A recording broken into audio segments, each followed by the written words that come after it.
No lo vimos venir. El robot Matilda solo es una máquina. Pero hoy su tarea es seleccionar humanos, analizando sus emociones más insignificantes. Hola, Steven. Espero que estés bien. La entrevista no durará mucho. Comencemos. ¿Aceptas las reglas y las normas sin quejarte y nunca las rompes deliberadamente? Por lo general, sí. En el mundo de las ventas prevalece la ley de la jungla. ¿Consideras a tus colegas vendedores competidores en un mundo competitivo? No. ¿Aceptas las críticas y reconoces tus fallos? Sí. ¿El éxito y el progreso son el objetivo último? No lo sé. ¿Crees que hay espacio para todo el mundo? Sí. Esta es la última pregunta. ¿Aceptarías de buen grado las críticas de tu jefe y no dudarías en aportar tu punto de vista? Sí. Gracias por tu tiempo.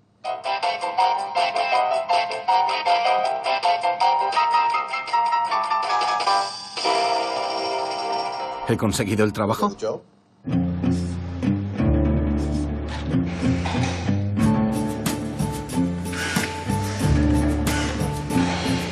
Los robots están saliendo de las fábricas donde pasaron mucho tiempo relegados.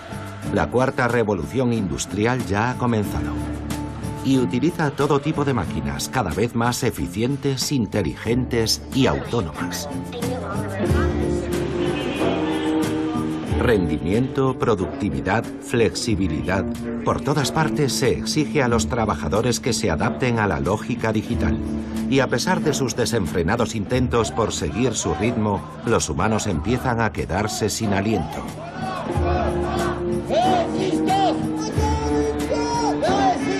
Tras 20 años de reformas inútiles y de altas tasas de paro, el mundo del pleno empleo ya es cosa del pasado, barrido por la revolución tecnológica en curso.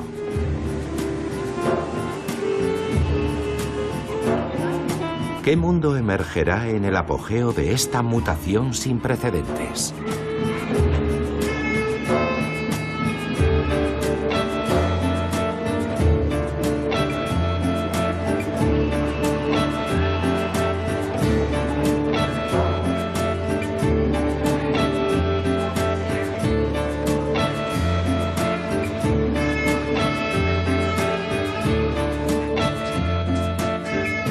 Disfruto ayudando a mis colegas y a mis clientes a ser más productivos y estoy deseando trabajar contigo.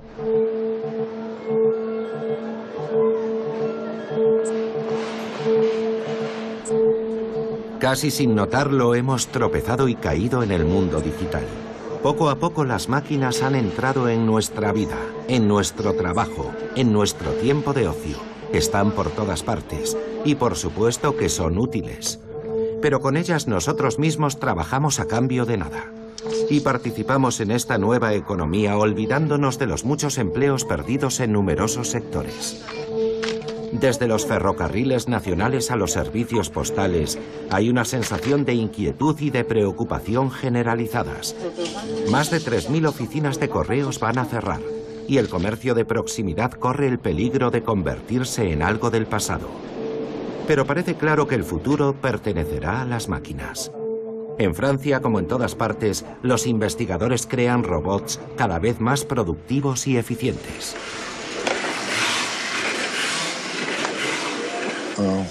Un robot es una máquina cuyos movimientos están dirigidos por un ordenador.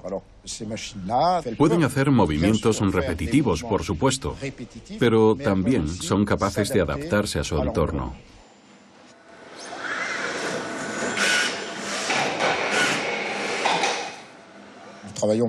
Nosotros trabajamos en colaboración con la empresa Airbus, que está interesada en una máquina que interactúe en el proceso de montaje de las cabinas de los aviones. Son cosas prácticas, muy alejadas de la idea de un Terminator.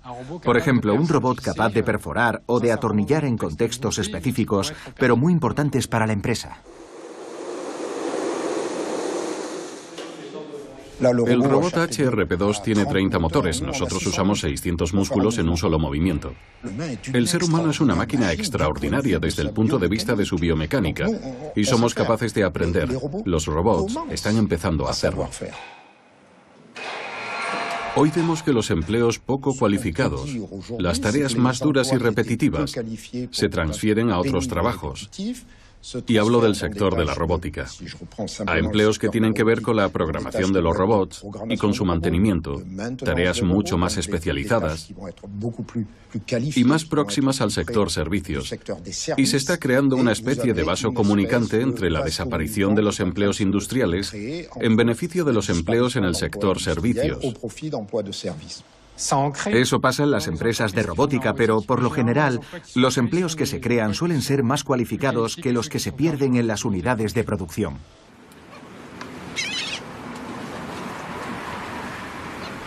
Jérôme Chohan era programador informático, pero un día decidió dejar su trabajo, cansado de contribuir al desarrollo de lo que habitualmente se conoce como interfaz hombre-máquina. Sí, llevé una vida ordenada bastantes años, diseñando software para la industria, para los servicios postales, más exactamente para clasificar el correo. En el fondo no me parece algo negativo, porque pasarte horas de pie moviendo montones de cartas y clasificándolas en casillas tampoco era un trabajo especialmente enriquecedor. Son tareas muy repetitivas, generalmente el primer objetivo de la automatización. Y para mí eso es algo bueno, pero lo importante es lo que hagamos después, el objetivo, porque en la sociedad actual, quitarle el trabajo a los humanos no significa liberarlos, sino condenarlos a la precariedad.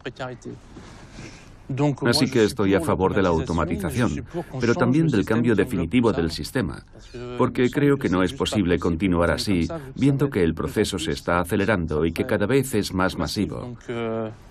Sí a la automatización si nos libera, pero no para dejar tirada a la gente. En cualquier caso, es evidente que la automatización conduce a una enorme paradoja, a saber, el modelo que se formó durante el siglo XX, por el que los productores se convertían también en consumidores con poder adquisitivo y hacían funcionar el ciclo del consumo. Y con la automatización eso ya no funciona. Porque, ¿dónde está el dinero si la gente ya no trabaja en las fábricas? La economía local resiste lo mejor que puede, pero pierde terreno cada día. Los centros de las ciudades se vacían en beneficio de los grandes centros comerciales. Y como es más práctico y más barato, todos nos hemos convertido en cómplices de una lógica que pone en peligro el empleo local. La mayoría de los bienes que consumimos se fabrican muy lejos y viajan miles de kilómetros hasta los puntos de venta. Ese capitalismo de flujo intensivo necesita transportar sus productos al precio más barato posible. En los almacenes se emplea a trabajadores en tareas de organización y preparación de los productos para su distribución masiva. Y en estos almacenes de distribución más avanzados tecnológicamente, el proceso de deshumanización se está acelerando. Forzados por la competencia feroz por conseguir una cuota de mercado mayor, el proceso de automatización parece inevitable.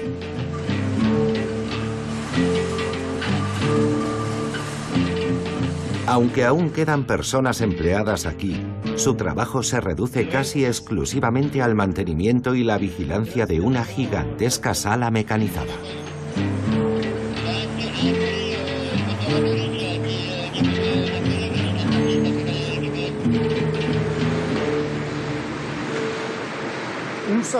Este es uno de los sistemas más avanzados de Francia, incluso de Europa.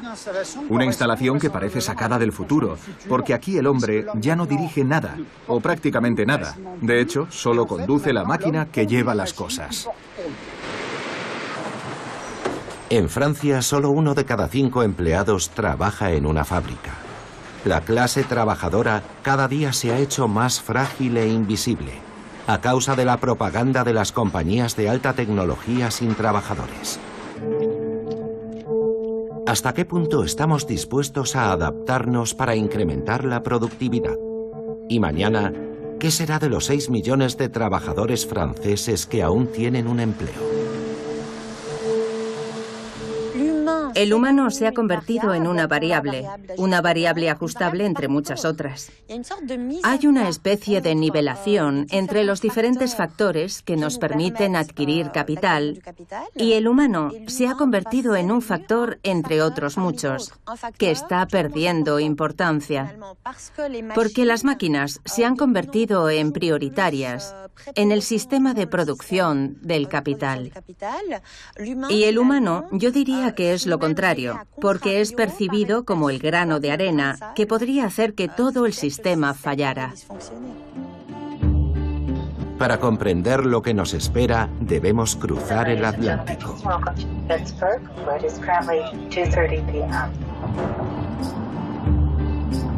Al favorecer lo digital, hemos pasado de una economía a otra, como aquí en Pittsburgh, la antigua capital del acero de Estados Unidos.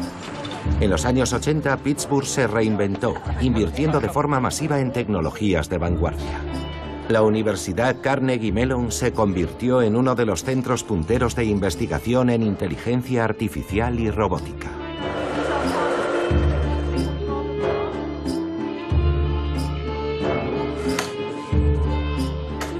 El pionero de la robótica en Carnegie Mellon es William Whitaker. Desde hace 40 años él es la memoria viviente de esta universidad y fue uno de los primeros en comprender que sus investigaciones con máquinas autónomas podían atraer a muchos inversores. Este es el corazón de nuestro centro de investigación básica y el sitio donde han nacido cientos de robots a lo largo de muchos años. Aquí se creó el primer láser escáner, los de 2 ejes y muchos de los sensores que actualmente se usan en robots. Algunos de los desarrollos más importantes se realizaron en colaboración con socios. Hemos creado máquinas para la construcción y la minería con Caterpillar y maquinaria agrícola pesada con John Deere. Solo en este instituto, a lo largo de todos estos años, la investigación básica supera por mucho los $1.000 millones. El dinero es uno de los motores que mueve la robótica. Este es un trofeo por ganar la gran carrera de coches autónomos y venía acompañado de un cheque de $2 millones. Empieza la carrera de coches autónomos. Como veis, no hay ningún conductor dentro. Y eso siempre es desconcertante y emocionante. Una imagen perfecta, os lo aseguro, una imagen perfecta. Y el verdadero premio llega después, cuando la tecnología cambia el mundo, se refina y se integra en la industria del automóvil, como estamos viendo hoy. Nuestra forma de transportarnos ha cambiado para siempre.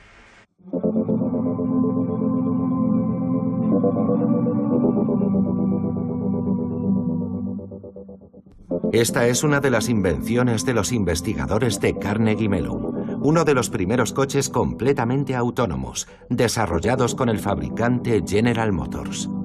Esta versión experimental ya está circulando por las calles de Pittsburgh y su comercialización solo está a la espera de su aprobación legal. Entre bastidores del mercado automovilístico global ya ha empezado una guerra comercial. Cuando los vehículos son capaces de conducirse solos, eso representa una auténtica revolución. A las compañías tecnológicas de Silicon Valley les gusta fracturar las industrias que ya existen. Por ejemplo, Google, Uber y tal vez Apple ya están intentando entrar en ese espacio para hacerse con ese enorme y lucrativo segmento del mercado. Y los fabricantes de coches no van a perder su sitio sin presentar batalla. Hay muchísimo dinero en juego. Se calcula que dentro de 20 o 25 años, ese mercado moverá entre 200 y 250.000 millones de dólares al año. Si los vehículos son capaces de conducirse solos, ¿qué va a pasar con los conductores? ¿Perderán su trabajo o no? Esas son cuestiones económicas muy interesantes. Este discreto símbolo que se multiplica en los parabrisas de todo el mundo es el de Uber, la primera aplicación que pone en contacto a conductores particulares con los clientes. Hace menos de 10 años, Uber inventó un modelo digital completamente nuevo, pero aquello solo fue el comienzo. En el verano de 2016, unos extraños vehículos cubiertos con sensores comenzaron a aparecer en las calles de Pittsburgh. Fue allí donde Uber eligió experimentar sus coches autónomos. Detrás del volante los ingenieros aún seguían monitorizándolos, pero en el asiento trasero los clientes ya pagaban por el viaje. Este punto de ruptura o disrupción podría causar una grave crisis en el sector del taxi en todo el mundo. Y otras manos también podrían tener que dejar de conducir muy pronto, las de los camioneros. En 2016, varias caravanas de camiones autónomos se dieron cita en el puerto de Rotterdam, Holanda, tras recorrer sin conductores varios cientos de kilómetros.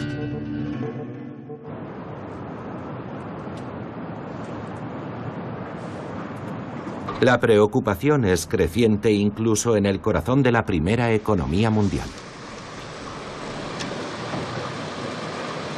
Me encanta trabajar. Esa es una de las cosas por las que vine a este país. Uber es un empleo ocasional. Trabajo a tiempo completo como conductor de camiones. Necesito tener más de una ocupación para ofrecer seguridad a mi familia. Uno de los primeros trabajos que tuve cuando llegué a este país fue en una fábrica. Pero la automatización ya nos ha golpeado a nosotros, a la clase trabajadora. Así que me hice camionero.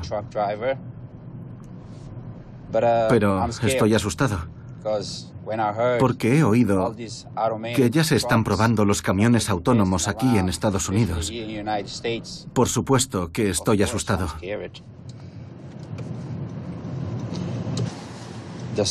El coche autónomo ya está aquí. Uber ya lo está probando. Y muy pronto estará circulando. Y cuando eso pase, ya no me necesitarán.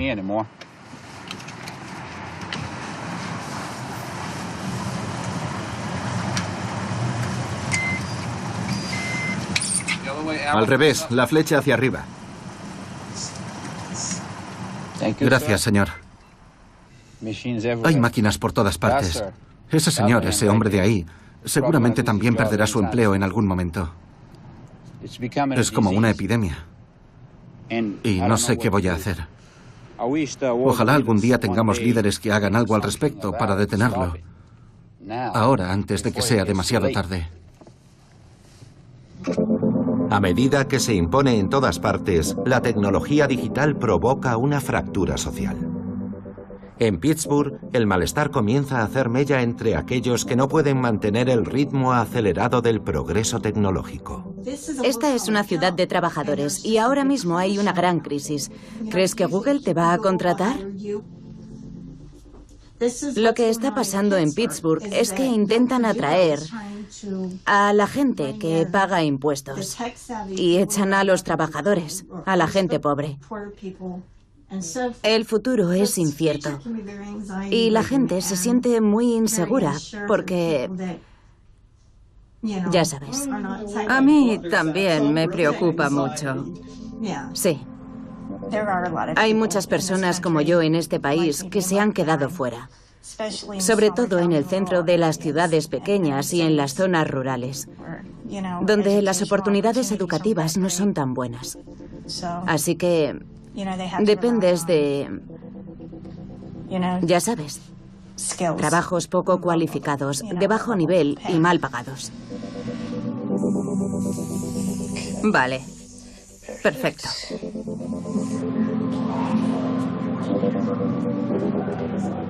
Podríamos obtener muchos beneficios de la inteligencia artificial, pero también hay muchas formas de que lo empeoremos todo si la usamos de una forma estúpida. Todos podríamos empezar a hacer semanas laborables de 3 días y medio y dejar que la automatización se ocupara del resto. O bien, la forma opuesta de enfocarlo. Despedimos a la mitad de los trabajadores que hay ahora porque sus conocimientos ya no tienen valor para la sociedad. Y eso está causando mucha inseguridad y mucho descontento. Y es posible que todo vaya a peor. Si imaginamos un mundo en el que el 5%, la élite tecnológica, que estudió ciencias de la computación aquí en la Universidad Carnegie Mellon, ese 5% se hará inmensamente rico automatizándolo todo. Pero el 95% restante se quedará fuera. Eso sería una catástrofe.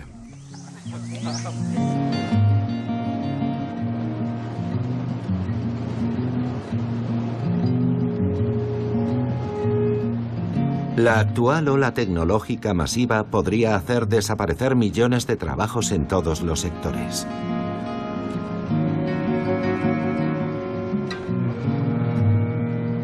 La voz de alarma aumenta en todo el mundo.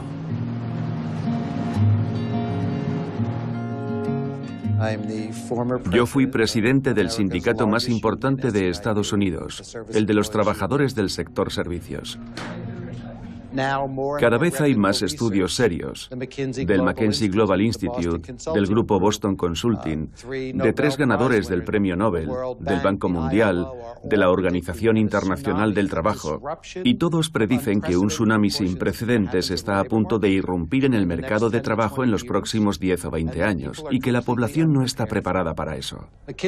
McKinsey dice que se eliminarán el 45% de todos los trabajos que se hacen hoy, o un 10% más si se desarrolla la inteligencia artificial. La Universidad de Oxford dice que desaparecerán el 47% de los empleos debido a la introducción del software, de la automatización y de la robótica. El mejor ejemplo en Estados Unidos son los camiones autónomos. La ocupación más importante en 29 estados del país es la de conductor de camión. Hay 3,5 millones de conductores de camiones y 5 millones de empleos que dependen de ellos. Y ya hemos visto a un camión autónomo recorrer Europa de un extremo al otro. Y en Estados Unidos, hemos visto cómo un camión de Budweiser recorría 150 kilómetros. El sector más importante en 29 estados, que da trabajo a 8,5 millones de personas, podría desaparecer en la próxima década. Esa es una gran ruptura del mercado laboral, por no mencionar a los contables y a los abogados, a los anestesistas y a los traductores. Estamos viviendo el comienzo de una expansión masiva de la tecnología en áreas que solían afectar a los trabajadores manuales. Y la guerra ahora también está llegando a los trabajadores cualificados.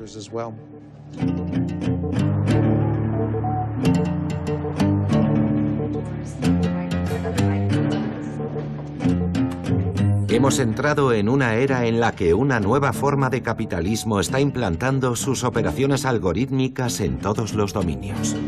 En el sector servicios, el futuro pertenece a los asistentes virtuales, con sus rostros casi humanos, pero con una inteligencia que es artificial. Hola, Ergunikichi. Hola, Amelia. ¿Tu dirección es 17 State Street? Sí, así es. ¿Cuál es el número de apartamento? Buena pregunta. Digamos que el apartamento 2503. ¿Tu casa de qué tipo es? Digamos que es un apartamento. Amelia, no me gusta tu voz. Lamento oír eso. ¿Qué es lo que hace a Amelia especial? Nosotros buscamos 3 talentos clave. Y esos talentos son: 1, la habilidad para comprender lo que dices, no solo memorizar las palabras que usas. A partir de esa capacidad de comprensión, buscamos una máquina capaz de aprender a través de la interacción humana. Cuando hablamos de cognición, estamos refiriéndonos a máquinas que entienden la semántica. Eso significa que la máquina te comprende. Amelia distingue cuando los clientes están contentos o enfadados. Lamento oír eso. Rastrea las emociones del cliente en un espacio emocional en 3D durante cada diálogo y adapta sus respuestas y sus gestos en consecuencia. Eso le permite brindar un servicio personalizado gracias a una amplia gama de funciones. Por ejemplo, ha sido entrenada para gestionar las consultas de facturación de los proveedores de las compañías globales de petróleo y gas. Y lo mejor de todo es que Amelia siempre está disponible.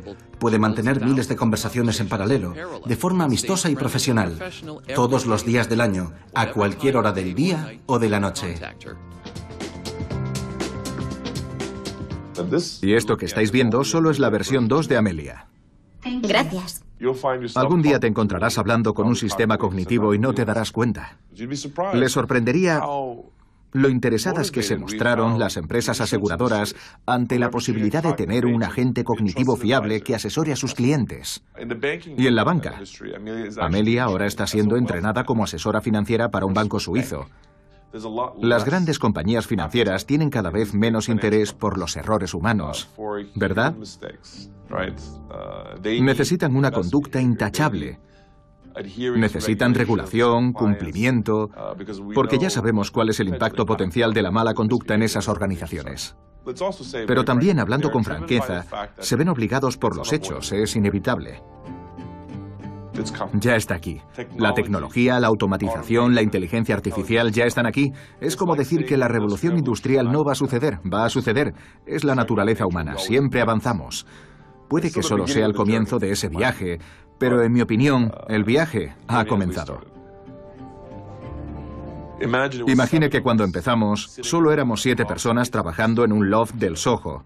Y puede que hoy tengamos unos 3.000 empleados y que estemos presentes en 10 o 15 países. Hemos crecido de una forma muy saludable.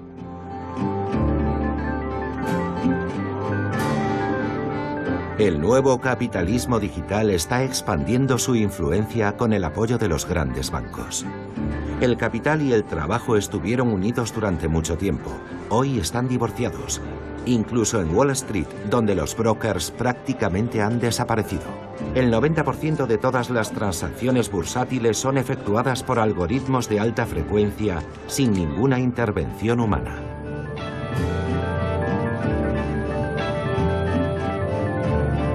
Para entender mejor lo que está pasando en el mundo con la destrucción masiva de trabajos de cuello blanco, viajamos a Suiza, uno de los baluartes de las finanzas globales. Los cambios tecnológicos deben verse en el contexto de una estrategia económica neoliberal para cambiar los resultados en términos de ingresos, cada vez más hacia los rentistas, la posesión de propiedades y la posesión de activos. Y gran parte de esto tiene lugar en Ginebra, porque la Organización Mundial de la Propiedad Intelectual, la OMPI, tiene su sede en esta ciudad. Cuando yo llegué aquí, apenas existía. Era una pequeña organización de la que la gente se reía. Hoy verás que el mayor centro de conferencias de Ginebra es de esta institución. Y lo que esto simboliza es que han construido un sistema por el cual cada vez una parte mayor de los ingresos que se generan se destinan a los dueños de patentes, a los titulares de los derechos de autor y a los titulares de las marcas registradas en la OMPI. Y eso les garantiza un flujo de ingresos gracias a su monopolio durante años. Y mientras tanto, si dependes de tu empleo, ves cómo tu salario se reduce. Y por lo tanto, es un sistema fundamentalmente corrupto. Y la tecnología solo es una parte de lo que está sucediendo. Es una parte muy importante, pero no es el motor que está creando esta distopía a la que nos enfrentamos.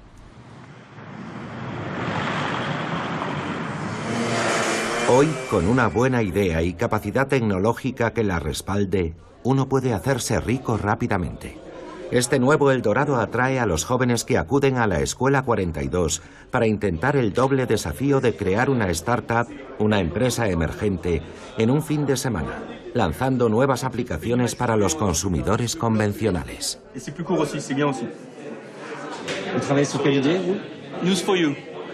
La inteligencia artificial nos permite ordenar y organizar los artículos de los blogs, de la prensa, en función de tus gustos, siguiendo un orden. Cuantos más usuarios tenga la aplicación, más información obtenemos de su comportamiento y así los artículos sirven mejor a sus intereses. Para crear una empresa de crecimiento rápido, se necesita una inversión media de 15.000 euros. Solo. Ahora, con un poco de tiempo, un ordenador, una pasión y estas herramientas, se pueden cambiar muchas cosas. A comienzos del siglo XX, si querías crear, no sé, por ejemplo, una compañía ferroviaria, necesitabas edificios enormes, miles de personas, fabricar raíles. Hoy puedes hacer cualquier cosa con 3 personas. Por poner un ejemplo, WhatsApp es un equipo de 50 personas y tienen más de 1.000 millones de usuarios. Además, puedes estar sentado en cualquier lugar. Si tienes una conexión a Internet, puedes vender en todo el mundo. Realmente estamos en un periodo muy emocionante, en un momento único de la historia. Para seguir en la carrera hay que adaptarse constantemente. Sí, pero ¿a qué exactamente? Quizás la respuesta esté en California, al sur de San Francisco. Concretamente en Silicon Valley. Este es el epicentro de la revolución digital. Aquí ya existe un mercado laboral global controlado por empresas privadas.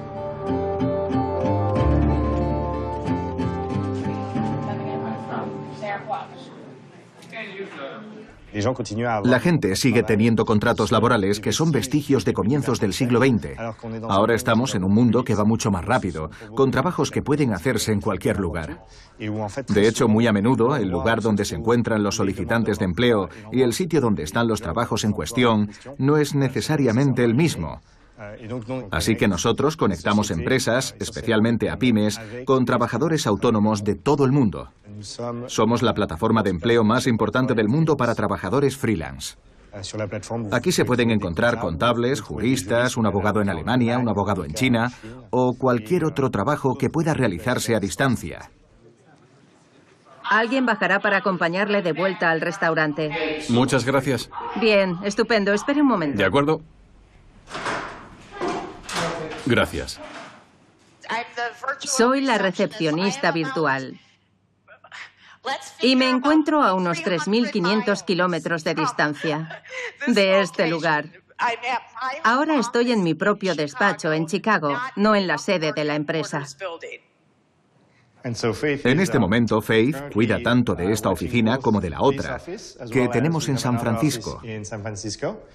Tiene 2 pantallas y atiende a nuestros visitantes en ambas, dependiendo de dónde aparezca la gente. Cada punto que se ilumina es una factura. Es un profesional que dice, he acabado mi trabajo y usted, el cliente, me debe tanto. Y después, nosotros cobramos el 10% de la transacción. En nuestra plataforma en todo momento hay unas 100.000 ofertas de empleo disponibles y casi los mismos profesionales buscando un trabajo. Y eso representa muchísimos datos. Nuestra actividad consiste en recoger datos, analizarlos y hacer modelos predictivos de inteligencia artificial para intentar hacer el trabajo que antes realizaba una empresa de selección de personal, pero a gran escala y en tiempo real. Nuestra plataforma mueve unos 1.000 millones de dólares al año. El mercado de los trabajadores autónomos en Estados Unidos mueve cerca de $1 billón, así que nosotros solo somos el 0,1% de ese mercado. Aún tenemos mucho espacio para crecer. El control de la inteligencia artificial se ha convertido en el factor clave del éxito entre los gigantes del capitalismo digital. La inteligencia artificial funciona prácticamente sin intervención humana, ya que se nutre de los datos que generamos continuamente y de forma gratuita. Google, Amazon, Facebook y Apple valen más de $1 billón juntas y aún así solo emplean a 150.000 personas en todo el mundo. Si observa las compañías más importantes de nuestro país, comprenderá lo mucho que ha cambiado la economía. Facebook, la compañía de comunicación más importante de Estados Unidos, no produce contenidos. Airbnb es la cadena hotelera más grande y carece de habitaciones. Uber, la mayor empresa de transporte, no dispone de coche alguno. Y Alibaba y Amazon, los 2 grandes distribuidores minoristas, no tienen tiendas. San Francisco atrae a los mejores cerebros del mundo digital. Vienen hasta aquí para hacer fortuna. Los sueldos y las opciones sobre acciones alcanzan cifras inimaginables. Giorgio Regni se mudó aquí con el cofundador de Scality, una empresa francesa especializada en el almacenamiento masivo de datos digitales. A menudo vengo aquí a mediodía en busca de un poco de tranquilidad, lejos del estrés del trabajo, correos electrónicos, llamadas, mensajes de texto constantes. Scality la forman 35 personas en San Francisco y está en el piso 25 del edificio Embarcadero. Mi trabajo consiste en facilitar el almacenamiento de una cantidad infinita de datos. Hoy en día esa es la clave de los algoritmos de la inteligencia artificial. Los algoritmos no son muy diferentes a los que se usaban antes, pero la forma de conectarlos entre sí y el modo de integrar esa inteligencia artificial se está acelerando y todo el mundo los usa. Antes se tardaba 10 años en inventar algo. Ahora únicamente cuesta un año y sigue acelerándose cada vez más. Eso plantea muchos interrogantes. ¿Cómo será la sociedad dentro de 10 años cuando el 40 o el 50% de los trabajadores sean sustituidos por los ordenadores?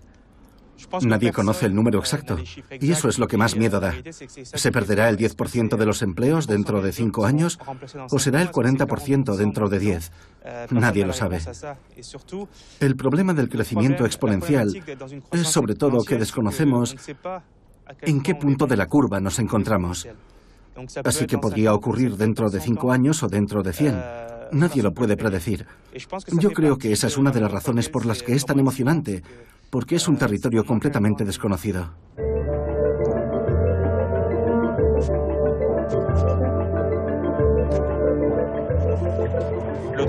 La primera vez que activé el piloto automático me asusté, porque vi que el coche aceleraba y yo no podía controlarlo. El coche conducía solo. En la versión 1.0 no puede decidir adelantar a otro coche sin una orden, pero si le pido que lo adelante, el coche lo hace, yo no hago nada, cambia de carril. Ya está. Al principio miras mucho la pantalla para asegurarte de que va todo bien y de que el coche ve lo que pasa a su alrededor. Después es muy cómodo y te acostumbras muy rápido.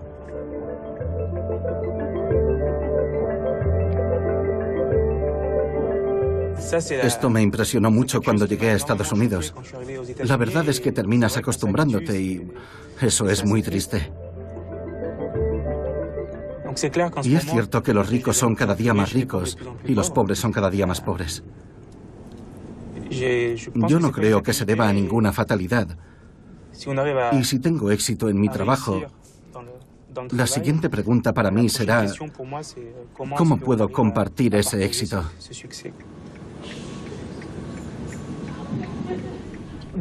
A pesar de todo lo que se oye acerca de la nueva economía de la tecnología, de lo bien que le va a los trabajadores, que los ingenieros ganan muchísimo dinero, que aparecen multimillonarios por todas partes, 1 de cada 3 familias de esta región no gana lo suficiente para sobrevivir. Los alquileres suben mucho más deprisa que los salarios. Tanto que las familias no tienen ninguna estabilidad, no pueden encontrar una vivienda o son desahuciadas, y eso está empujando a la gente a vivir en el coche o en la calle.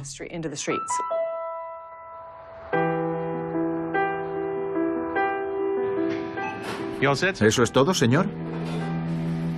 Hola, ¿le ayudo? ¿Puedo ayudarle? ¿Qué tal? Bien, ¿cómo está? ¿$62? ¿Qué pasa aquí? ¿$18? Son 66,85. $66.85? Sí, señor. ¿Por una barra de pan, uno de esto y otro de esto? Lo sé, sí, esas 4 cosas. 27,45. Quiero ver los precios porque creo que está todo mal. ¿$50 por la sopa? Eso es... No, es el especial de hoy. Precios umbral de la pobreza. Todo cuesta 5 veces más. Disculpe. ¿Todo cuesta 5 veces más?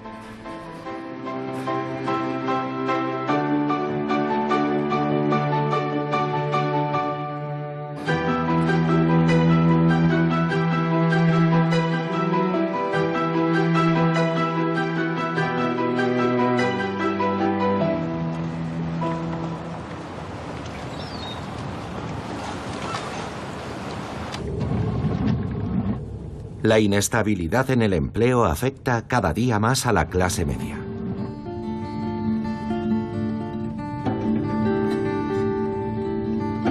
Actualmente, 47 millones de estadounidenses viven por debajo del umbral de la pobreza. 1 de cada 6 personas.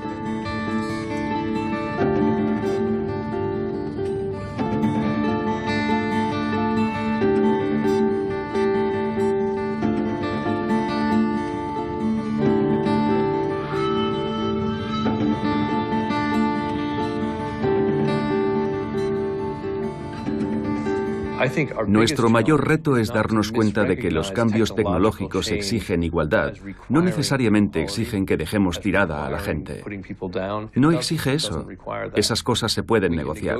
Tenemos que regular las compañías que no desean ser reguladas, compartir los beneficios que no quieren compartir, y tendríamos que implicar a todo el mundo en nuestros debates, algo que normalmente no hacemos. Pero eso forma parte de gobernar, forma parte de la vida pública, y es lo que tenemos que defender, la vida pública.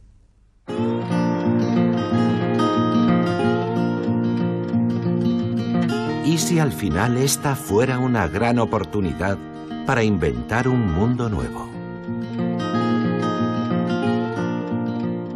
Hola, Rafael Lioget. Hola. Tu último libro se titula Sin empleo. Has escrito que los robots nos permitirán desrobotizarnos y ser más creativos. Exacto. Eso significa que la riqueza es la riqueza que producimos y que el trabajo es la forma en la que producimos esa riqueza. El empleo no es la riqueza. Y si no permitimos esa gran transformación, las cosas podrían ir muy mal, que es lo que ya está pasando. Pero para hacerlo, debemos reemplazar el mito inalcanzable del pleno empleo por la plena actividad, que no es un mito. ¿Crees que la robotización finalmente nos liberará de la esclavitud del trabajo? Sí, porque todo lo que está automatizado, incluso lo que podría hacer un robot, ya no lo realizarán los humanos. Los humanos harán otras cosas, cosas creativas, algo que los robots no pueden hacer. Me parece fantástico que haya robots en las fábricas, a condición de que generemos medios de inversión muy importantes, a fin de desarrollar nuevas formas de conocimiento para la gente. Y para crear nuevas formas de actividad que no sean simples actos de consumo o simples acciones productivas, sino que sean actividades de naturaleza social. La verdadera cuestión es repensar la totalidad de la producción industrial según un modelo nuevo en el que se comparta el conocimiento y también los recursos. Por ejemplo, un reparto universal de los recursos para todo el mundo. La redistribución de los beneficios para que las personas puedan desarrollar nuevas formas de conocimiento, que produzcan nuevas formas de sociedad y que a su vez originen una sociedad nueva, duradera y sostenible. Alexis Lecuan era ingeniero. Tras sufrir el síndrome de desgaste profesional, dejó su trabajo y creó un espectáculo itinerante en el que planteaba estos problemas mucho antes de que entraran en el debate político. Alexis es un trovador, un nuevo tipo de cantautor que defiende la creación de una renta básica garantizada como un nuevo derecho civil. Es decir, una paga que todos recibiríamos tanto si trabajamos como si no.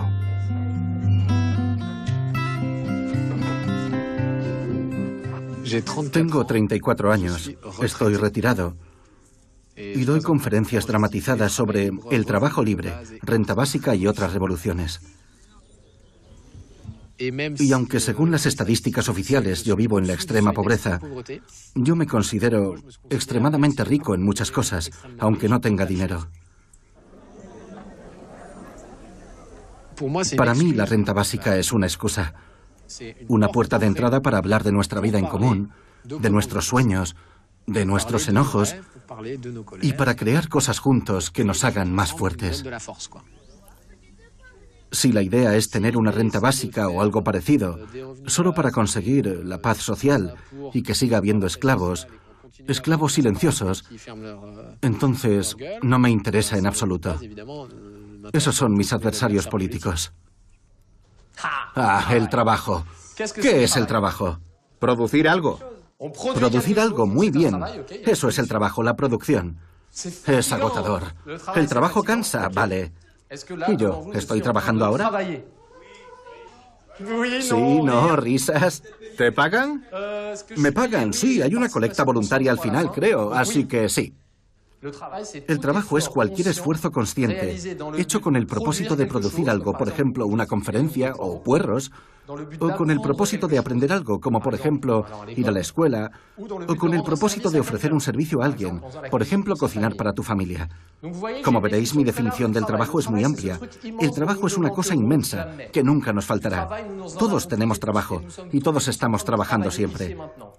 Y en el interior de esta enorme burbuja hay una burbuja pequeñita y diferente llamada empleo.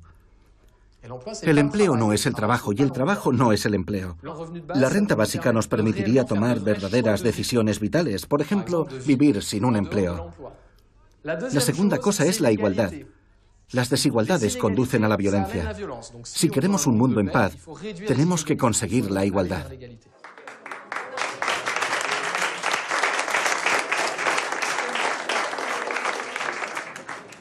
Si existiera una renta básica, veríamos un alejamiento del trabajo, de las ocupaciones, para dedicar más tiempo a los aspectos sociales, al voluntariado, al trabajo comunitario, al desarrollo de nuestras capacidades y a una mayor sensación de control sobre nuestro tiempo. Los empleados precarios no tendrían que dedicar 60 horas a la semana para ganar un salario miserable, que es lo que está pasando ahora. En mi opinión, resulta muy irónico que a un lado tengamos personas que dicen los robots van a reemplazar a millones de trabajadores y en el otro a personas que critican la renta básica diciendo que eso hará que la gente trabaje menos.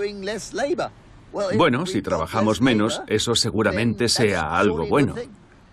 Si le preguntas a la gente, ¿quieres mejorar tu vida?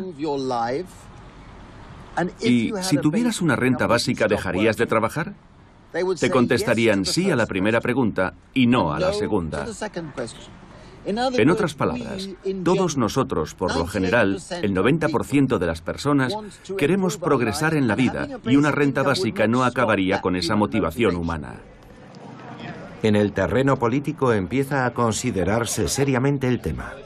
Desde principios de 2017 la renta básica se está experimentando en Europa, por ejemplo en Finlandia y en los Países Bajos.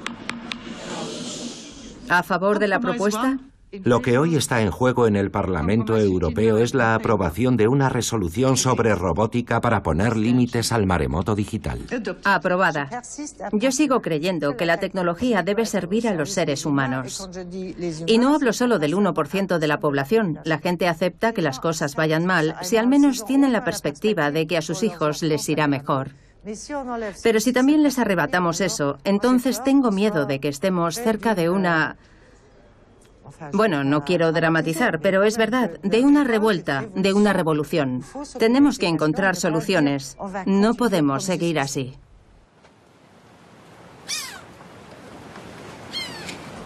Para intentar sanar esa fractura, Jérôme Chohan decidió fundar una universidad popular abierta a todos y dedicada a la tecnología digital.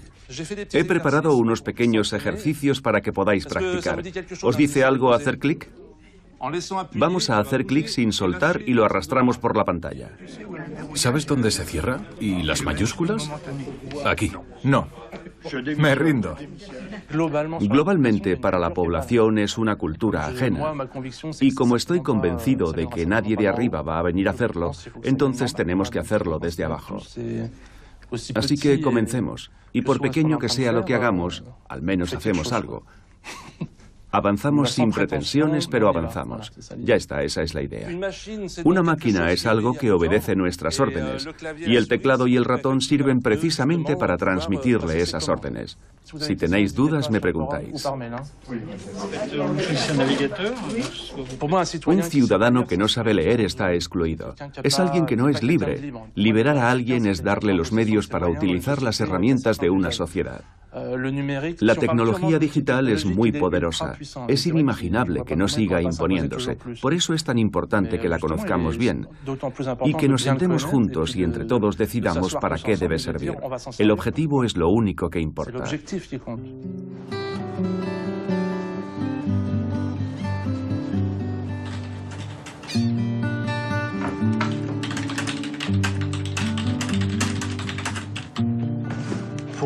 Para mí es un trabajo, en el sentido de que participa en el progreso del bien común y del interés general. Desde mi punto de vista, sí, es un trabajo. No es un empleo. No está remunerado, pero creo que para la sociedad es un trabajo. Producimos un valor, aunque no sea monetario o financiero. Pero hacemos avanzar la sociedad. Participamos en un proyecto global que a mí me parece útil. Y no está nada mal ser útil. La renta básica es menos utópica que la locura de seguir hablando del pleno empleo en las sociedades occidentales, en las que hasta los trabajos cualificados pronto estarán en peligro.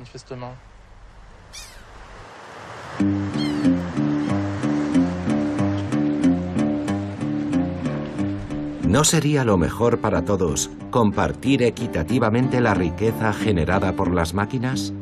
Esta es sin duda la pregunta esencial a la que nos enfrentamos hoy.